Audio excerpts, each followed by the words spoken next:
খবরের শুরুতেই থাকছে হেডলাইন্স। ইরান ইসরায়েলের সংঘাতে সংকটে পড়তে পারে ভারত, বাড়তে পারে জিনিসপত্রের দাম। মানবিক টাটা শুধু 1 কোটি টাকা নয়, বিমান দুর্ঘটনায় নিহতদের জন্য আরও বড় ঘোষণা করল এয়ার ইন্ডিয়া। 21শে জুলাইয়ের পোস্টারে কেন অভিষেকের ছবি নেই, ব্যাখ্যা দিল টিএমসি। রাত পোহালেই ছিল ভোটের কথা, আচমকা স্থগিত হতেই রণক্ষেত্র দাসপুর মাঠে নামল পুলিশ। বাতিলের খাতায় 575টি ওষুধ, তালিকায় চোখের ড্রপ থেকে প্যারাসিটামল। সিভিক ভলান্টিয়ারকে দড়ি দিয়ে বেঁধে উঠবস নাকক্ষত, কাঠগড়ায় তৃণমূল। মহেশতলার হিংসার পরে কড়া বার্তা অভিষেকের, ক্ষতিগ্রস্তদের পাশে দাঁড়ানোর নির্দেশ। বঙ্গোপসাগরে ঘনাচ্ছে দুর্যোগ, টানা ভারী বৃষ্টির পূর্বাভাস। মহেশতলায় 23 জন ক্ষতিগ্রস্তকে আর্থিক সাহায্য শুভেন্দুর, আরএসএসকে কালিমালিপ্ত করার অভিযোগ। আদিবাসী বিরোধী চা বাগানে এসব হচ্ছে টাকি, ভিডিও সামনে এনে মমতাকে জোর আক্রমণ শুভেন্দুর।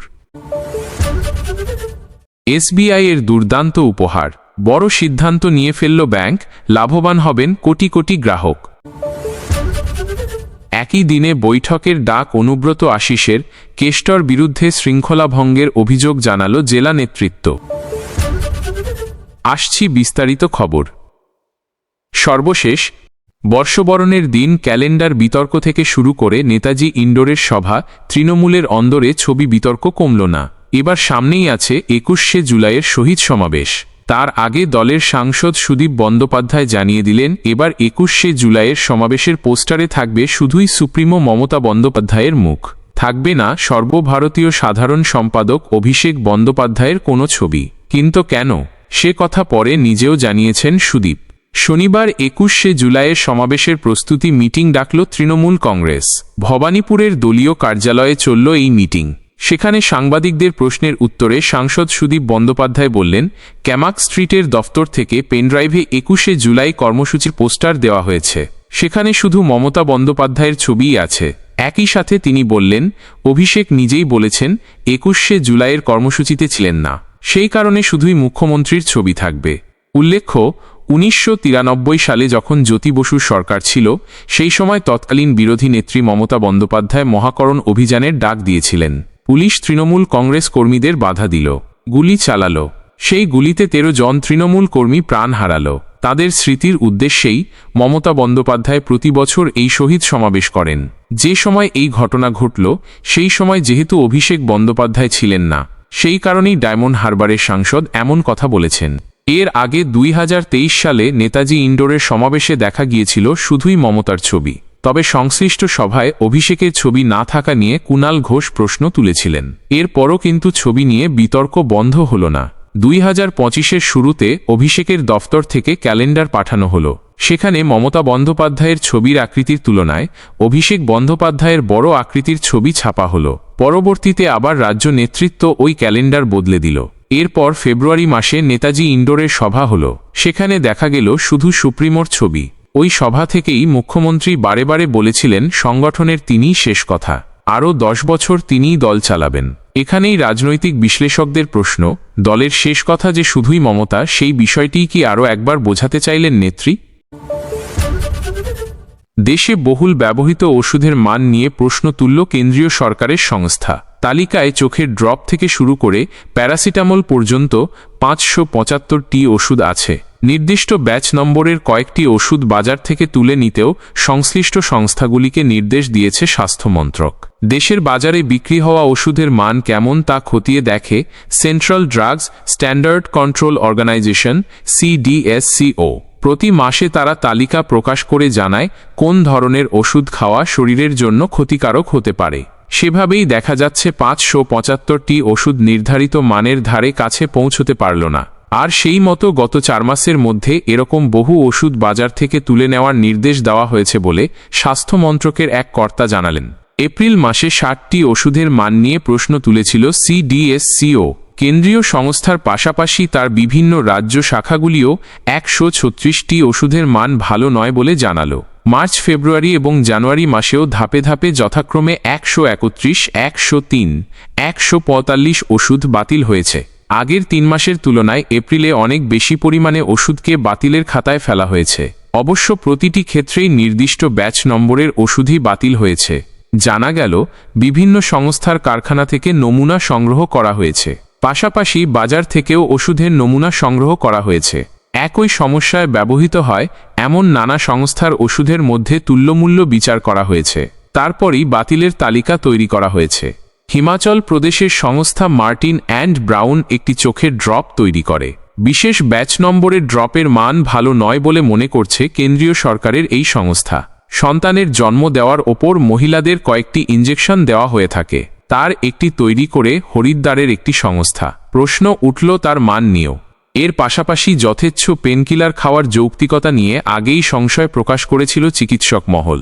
এখন দেখা যাচ্ছে ভারতের বাজারে বিক্রি হয় এমন বেশ কিছু পেনকিলার শরীরের ক্ষতি করে। সেগুলিও মধ্যে বিশেষ ব্যাচ নম্বরের ওষুধ বাজার থেকে তুলে নিতে নির্দেশ দিয়েছে স্বাস্থ্যমন্ত্রক। ইরান ইসরায়েলের সংঘাতে ভুগতে চলেছে ভারত।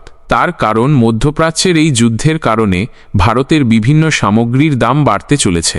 ক্রমশই উত্তেজনা বৃদ্ধি পাচ্ছে। ইসরায়েলের হামলার জবাব দিয়েছে ইরান। ক্ষেপণাস্ত্র হামলা চালালো ইরান। হামলায় মধ্য ইসরায়েলের বেশ কয়েকটি ভবন ধ্বংস হয়েছে বলে খবর।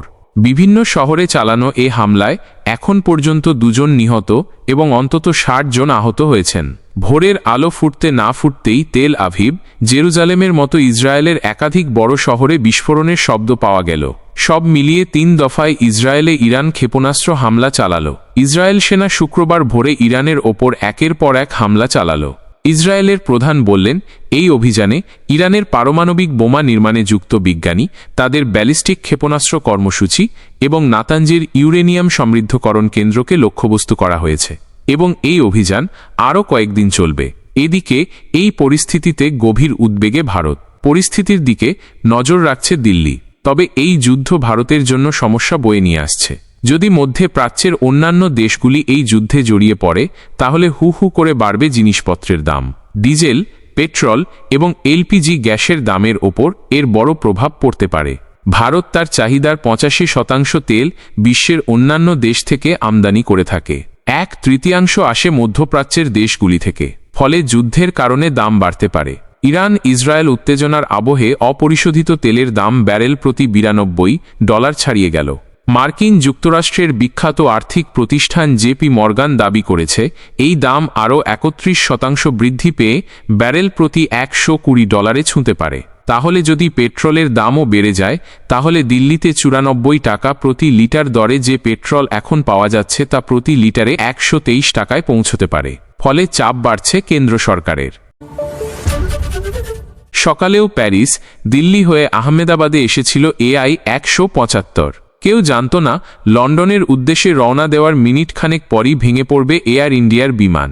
ভারতের ইতিহাসে হয়তো সবথেকে ভয়াবহ বিমান দুর্ঘটনা এয়ার ইন্ডিয়ার বোয়িং ড্রিমলাইনারের এই দুর্ঘটনা। দুর্ঘটনার পরই টাটা সংস্থা, যাদের এয়ারলাইন্স এয়ার ইন্ডিয়া, তারা শোক প্রকাশ করল এবং নিহতদের পরিবার পিছু $1 কোটি ক্ষতিপূরণ দেওয়ার ঘোষণা করল। বিজে হাসপাতালের হোস্টেল, যার ওপরে বিমানটি ভেঙে পড়েছিল, সেটিও পুনর্নির্মাণ করে দেওয়ার প্রতিশ্রুতি দিয়েছে টাটা গ্রুপ। এবার এয়ার ইন্ডিয়ার তরফে আরও ক্ষতিপূরণের ঘোষণা করা হলো।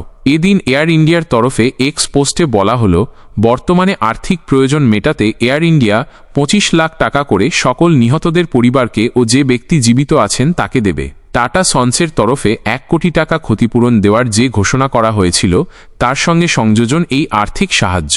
প্রসঙ্গত, বৃহস্পতিবার দুপুর 1:38 নাগাদ আহমেদাবাদের মেধানীনগরে ভেঙে পড়ল এয়ার ইন্ডিয়ার বিমান। লেজের অংশ ভেঙে পড়ল বিজে হাসপাতালের হোস্টেলের ওপরে।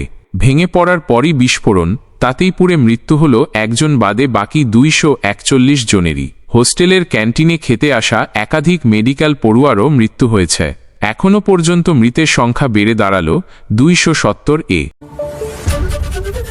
রাত পোহালেই সমবায় সমিতির নির্বাচন হওয়ার কথা, কিন্তু তার আগেই জানা গেল সব বদলে গিয়েছে।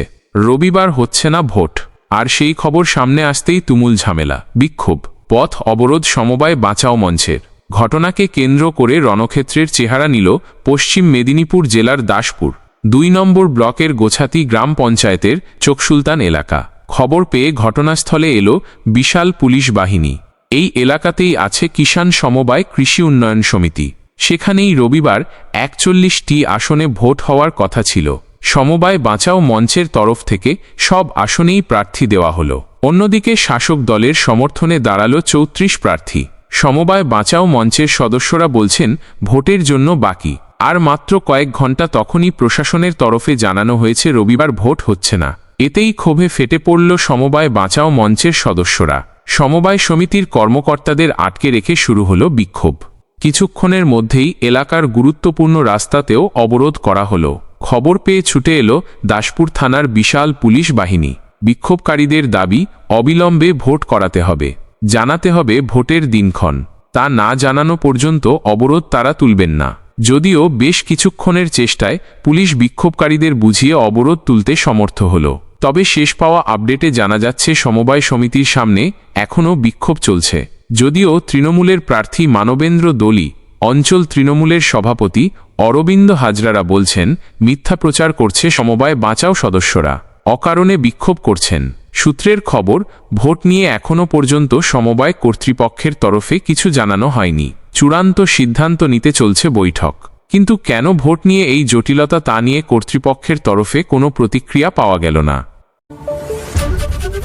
হাওড়া গ্রামীণ এলাকায় ফের এক অমানবিক ছবি সামনে এলো। এবার এক সিভিক ভলান্টিয়ারকে নিগ্রহের অভিযোগ উঠল শাসকদের একদল নেতাকর্মীর বিরুদ্ধে। অভিযোগ, তার হাত, পা ও কোমরে দড়ি দিয়ে বেঁধে উঠবস করানো হলো। এমনকি নাক্ষত ও মারধরের ঘটনাও ঘটল। ঘটনাটি ঘটল উদয়নারায়ণপুরের পেরু বসন্তপুর বাজারে। সম্প্রতি সেই ঘটনার একটি ভিডিও সোশ্যাল মিডিয়ায় ভাইরাল হল। জানা গিয়েছে ঘটনাটি প্রায় 3 দিন আগেকার। এই ঘটনায় অভিযুক্ত দুজনকে গ্রেফতার করল পুলিশ। এ নিয়ে হাওড়া গ্রামীণ পুলিশের সুপার সুবিমল পাল বললেন, ঘটনার খবর পাওয়া মাত্রই পুলিশ স্বতঃপ্রণোদিত হয়ে একটি মামলা রুজু করছে। ইতিমধ্যে 2 অভিযুক্তকে গ্রেফতার করা হয়েছে। সিভিক ভলান্টিয়ারের বিরুদ্ধে কোনো অভিযোগ থাকলে তা খতিয়ে দেখা হচ্ছে। জানা গেল ওই সিভিক ভলান্টিয়ার নাকি রাজ্যের শাসক দলের বিরুদ্ধে বিরূপ মন্তব্য করেন, আর তার জেরেই ওই সিভিক ভলান্টিয়ারের ওপর এই অমানবিক অত্যাচার নেমে এলো। অন্যদিকে এই ঘটনাকে কেন্দ্র করে তৃণমূল বিজেপি বাকবিতণ্ডা শুরু হয়েছে। তৃণমূল অভিযোগ করল উদয়নারায়ণপুর 5 নম্বরের বিজেপির মণ্ডল সভাপতি নাকি ওই সিভিক ভলান্টিয়ারকে উস্কানি দিয়েছেন। যা নিয়ে হাওড়া গ্রামীণ তৃণমূল কংগ্রেস সভাপতি অরণ্য সেন বললেন, এই ধরনের ঘটনার কতটা সত্যতা আছে তা আমি লোকাল লিডারদের সঙ্গে কথা বলে খতিয়ে দেখব। দলের পক্ষ থেকে কোনো ব্যবস্থা নেওয়া হবে কি না তা তদন্তের পরেই বলা যাবে। হাওড়া গ্রামীণের বিজেপির সভাপতি দেবাশিস সামন্ত বললেন, ছবিগুলি আমাদের কাছেও এসেছে। আমরা পুলিশ সুপারকে ইমেল করে জানিয়েছি। পুলিশ 2 জনকে গ্রেপ্তার করেছে, কিন্তু আমাদের মণ্ডল সভাপতির নাম জোর করে বলানো হচ্ছে। এটা পরিকল্পিতভাবে সাজানো মামলা। পুলিশকে নিরপেক্ষভাবে কাজ করতে হবে। 2026 এ সরকার বদল হলে তখন তারা কিভাবে কাজ করবে তা বোঝা দরকার। রাজ্য বিজেপির তরফে এক বিবৃতিতে বলা হয়েছে, তৃণমূলের গুন্ডারা সিভিক ভলান্টিয়ারকে তুলে নিয়ে গিয়ে বর্বর অত্যাচার চালালো। তাকে রাস্তায় দড়ি দিয়ে বেঁধে কান ধরে উঠবস করানো হলো। এটা কেবল রাজনৈতিক হিংসা নয়, এটা পশ্চিমবঙ্গে সাংবিধানিক শৃঙ্খলার পতনের ছবি।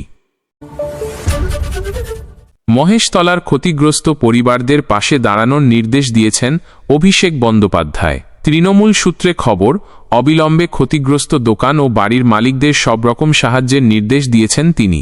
দলের নেতাকর্মীদের সেই বার্তাই দিলেন তৃণমূলের সর্বভারতীয় সাধারণ সম্পাদক তথা ডায়মন্ড হারবারের সাংসদ। সম্প্রতি মহেশতলায় যে অশান্তি হল তা ডায়মন্ড হারবার লোকসভা কেন্দ্রের অন্তর্গত। সেদিনের অশান্তিতে একাধিক দোকান এবং বাড়িতে হামলার অভিযোগ উঠল। ঘটনার প্রেক্ষিতে স্থানীয় নেতৃত্ব ও কর্মীদের ক্ষতিগ্রস্তদের পাশে দাঁড়াতে বললেন অভিষেক। ঘাসফুল শিবির সূত্রে জানা গেল, অভিষেক চেয়েছেন কারো যাতে কোনো অভাব না হয়, আর সেটা দলীয় স্তর থেকেই নিশ্চিত করতে বলেছেন তিনি। এলাকার সংগঠনের সদস্যদের দ্রুত পদক্ষেপ করতে বলেছেন। গত সপ্তাহে মহেশতলায় উত্তেজনা ছড়ালো। রবীন্দ্রনগর থানার কাছাকাছি এলাকায় দফায় দফায় সংঘর্ষ হল। হিংসা থামাতে গিয়ে আহত হলেন একাধিক পুলিশকর্মী। পরিস্থিতি নিয়ন্ত্রণে আনতে নামাতে হল র্যাফ বাহিনী। বর্তমানে এলাকা শান্ত থাকলেও স্থানীয়দের অভিযোগ, ঘটনায় ভেঙে গিয়েছে দোকান, বাড়ির দেওয়াল। তাই সাংসদ নিজে বিষয়টি গুরুত্ব দিয়ে দেখছেন বলে খবর। উল্লেখ্য, সেদিনের অশান্তির পরপরই পুলিশ প্রশাসনে বেশ কিছু বদল করা হল। রবীন্দ্রনগর থানার আইসি মুকুল মিয়াকে পাঠানো হল দার্জিলিংয়ে। তার স্থানে দায়িত্ব পেলেন সুজন কুমার রায়। তিনি এর আগে মালদহের রতুয়ার সার্কেল ইন্সপেক্টর পদে ছিলেন। বদলি হল মহেশতলার এসডিপিও পদেও। কামরুজ্জামান মোল্লার জায়গায় এলেন সৈয়দ রাজিবুল কবির। তিনি আগে রাজারহাট থানায় আইসি পদে ছিলেন। যদিও পুলিশ সূত্রে বলা হচ্ছে যে এটি রুটিন বদলি, তবে সেদিনের ঘটনার পরপরই এত বড় রদবদলে স্বাভাবিকভাবেই নানা প্রশ্ন উঠতে শুরু করল রাজনৈতিক মহলে।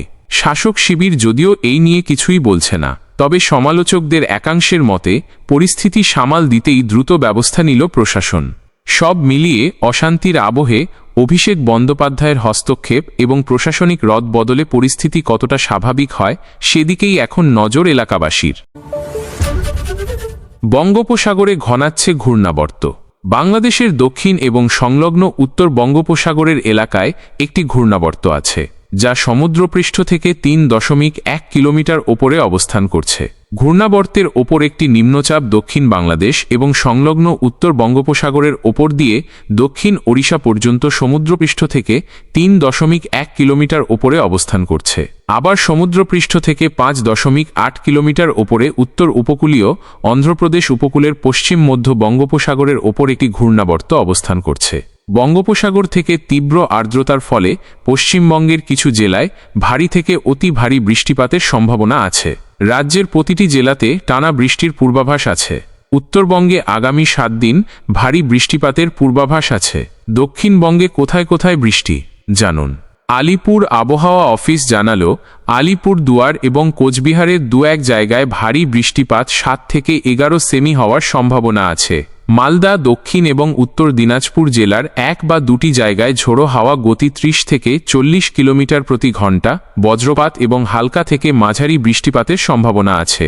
উত্তর দিনাজপুর জেলার ১ বা ২টি জায়গায় ভারী বৃষ্টিপাত ৭ থেকে ১১ সেমি হওয়ার সম্ভাবনা আছে। ১৫ই জুন আলিপুরদুয়ার এবং কোচবিহারের ১ বা ২টি স্থানে ভারী বৃষ্টিপাত ৭ থেকে ১১ সেমি হওয়ার সম্ভাবনা আছে। মালদা, দক্ষিণ এবং উত্তর দিনাজপুর জেলার ১ বা ২টি জায়গায় ভারী বৃষ্টিপাত ৭ থেকে ১১ সেমি হওয়ার সম্ভাবনা আছে। ঝোড়ো হাওয়া গতি ৩০ থেকে ৪০ কিলোমিটার প্রতি ঘন্টা, বজ্রপাত এবং হালকা থেকে মাঝারি বৃষ্টিপাতের সম্ভাবনা আছে। উত্তর দিনাজপুর জেলার ১ বা ২টি স্থানে ভারী বৃষ্টিপাত ৭ থেকে ১১ সেমি হতে পারে। ভারী বৃষ্টিপাত চলবে ২০ জুন পর্যন্ত। রবিবার সাংবাদিক বৈঠকে শুভেন্দু বললেন, ২৬ জন ক্ষতিগ্রস্তকে ডেকেছিলাম, ২৩ জন এসেছেন। গত ৪৮ ঘণ্টায় প্রশাসনের সাহায্য এলো না। আতঙ্কে আছেন সেখানকার বাসিন্দারা। বাড়িঘর জ্বালিয়ে দেওয়া হয়েছে। পুলিশ তৃণমূল চমকানোর পরেও ২৩ জন ক্ষতিপূরণ নিলেন। এখানে আসা একজন ব্যক্তি ফোনে ধমক পেয়ে এসেও চলে গেলেন। তাই ফিরহাদ হাকিমের মিনি পাকিস্তান প্রমাণিত। যেখানে হিন্দ জনসংখ্যা কম, সেখানে পুলিশ ও প্রশাসন নিরাপত্তা দিতে ব্যর্থ। ধারা ১২৩ লাগু করে জনপ্রতিনিধি, বিরোধী দলনেতা, সেবা প্রতিষ্ঠানগুলিকে যেতে দেওয়া হচ্ছে না। ত্রাসের পরিবেশ বজায় আছে। মহিলাদের থ্রেট দেওয়া হচ্ছে। এদিকে বুধবার রাতেই বজবজে প্রচুর বোমা তৈরির মশলাসহ ৫ জনকে গ্রেফতার করা হলো। বাজেয়াপ্ত করা হলো ৩টে মোটরবাইক। সকালের ঘটনার বদলা হিসেবে ব্যবহারের জন্য বোমা তৈরির উদ্দেশ্যেই এই মশলা নিয়ে যাওয়া হচ্ছিল কি না তা খতিয়ে দেখা হচ্ছে বলে পুলিশ জানালো। তাদের আরও দাবি, ধৃতদের মধ্যে একজনের নাম নবীনচন্দ্র রায়। পুলিশের আরও দাবি, তিনি সক্রিয় আরএসএস ও বিজেপি কর্মী। রামবমির সময় অশান্তির ঘটনাতেও তার নাম জড়িয়েছিল। এ নিয়ে পুলিশের বিরুদ্ধে আরএসএসকে কালিমালিপ্ত করার অভিযোগ তুললেন শুভেন্দু অধিকারী। তিনি বললেন, ডায়মন্ড হারবার পুলিশ জেলার এসপি রাহুল গোস্বামীকে দিয়ে আরএসএসকে কালিমালিপ্ত করা হয়েছে। বিস্ফোরক নিয়ে আসা হয়েছে নাকি? একটা কথা স্বীকার করেছে পুলিশ। কারা নিয়ে এসেছিল? রোহিঙ্গারা নিয়ে এসেছিল? পাকিস্তানপন্থীরা নিয়ে এসেছিল? সবটা যাতে এনআইএ তদন্ত হয় সেই দাবি করছি।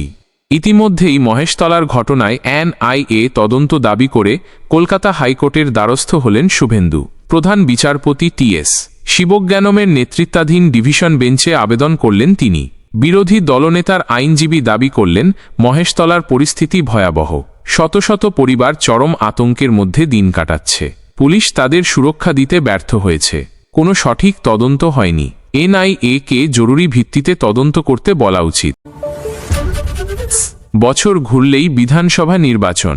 সব ঠিকঠাক থাকলে ২৬-এর শুরুতেই বাজবে ভোটের বাদ্যি। তার আগে শাসক বিরোধী তরজা তুঙ্গে।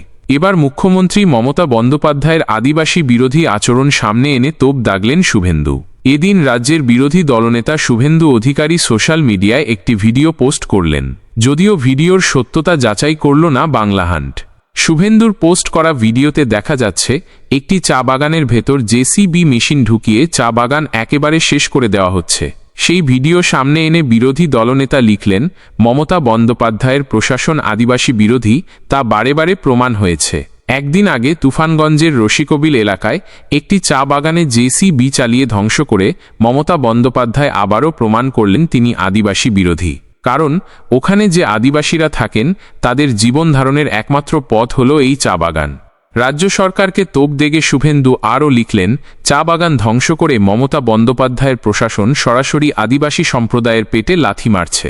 কারণ উত্তরবঙ্গের মানুষ তৃণমূলের ভোট ব্যাংক নয়। আমাদের পশ্চিমবঙ্গ বিধানসভার চিফ হুইপ শ্রী শঙ্কর ঘোষ বিষয়টি বিধানসভায় উত্থাপন করেছেন। সমাজ মাধ্যমের পোস্টে শুভেন্দুর হুঙ্কার, আদিবাসীদের প্রতি বঞ্চনা আমরা মেনে নেব না।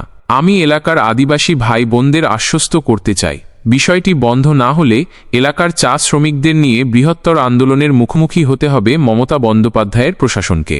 এদিন গোটা ঘটনার ভিডিও পোস্ট করে এই অভিযোগ সামনে আনলেন শুভেন্দু।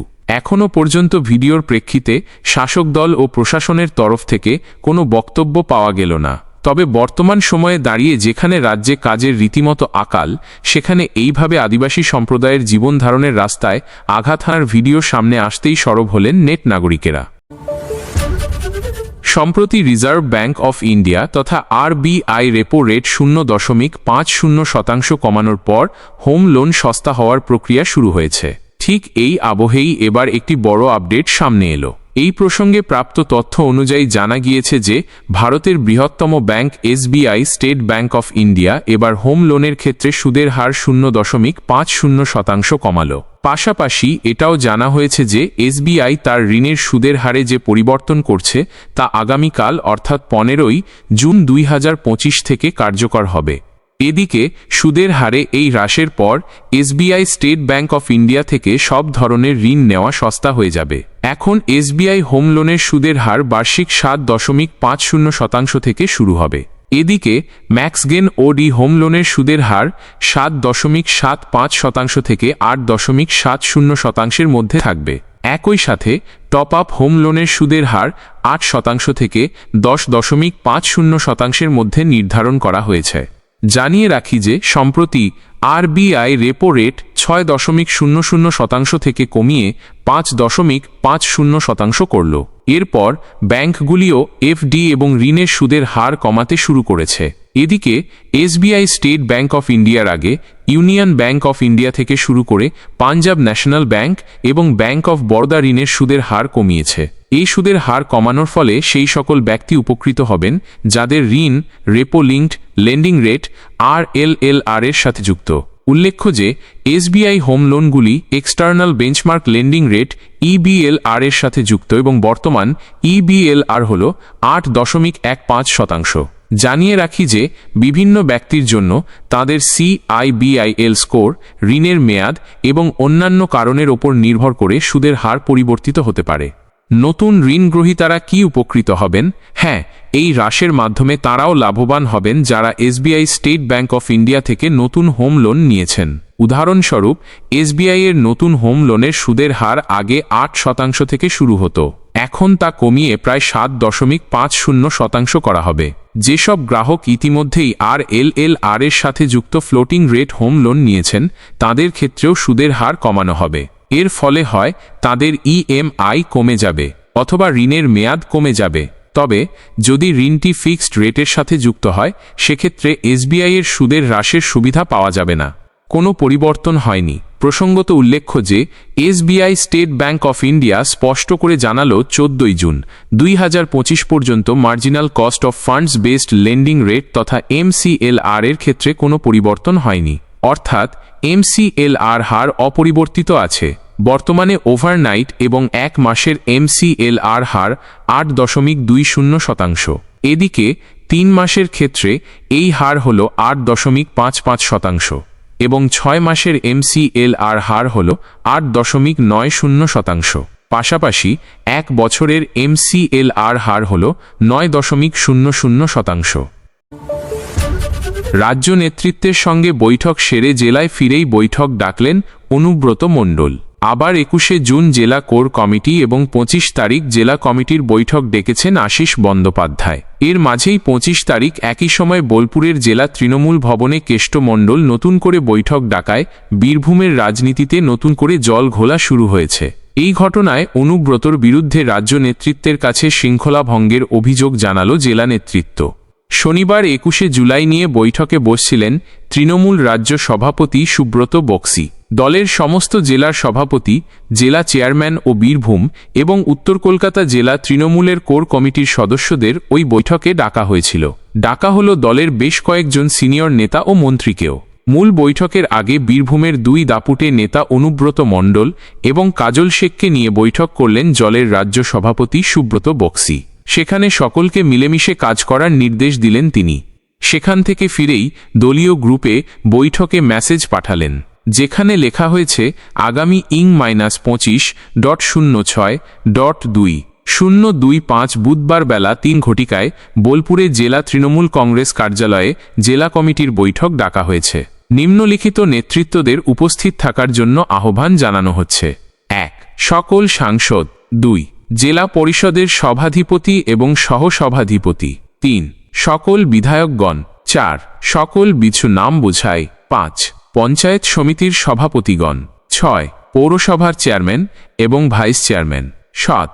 জেলা পরিষদের সকল সদস্যা। 8. জেলার সমস্ত অঞ্চল সভাপতিগণ। 9. শাখা সংগঠনের জেলা সভাপতিগণ, ছাত্র, মহিলা, যুব, INTTUC।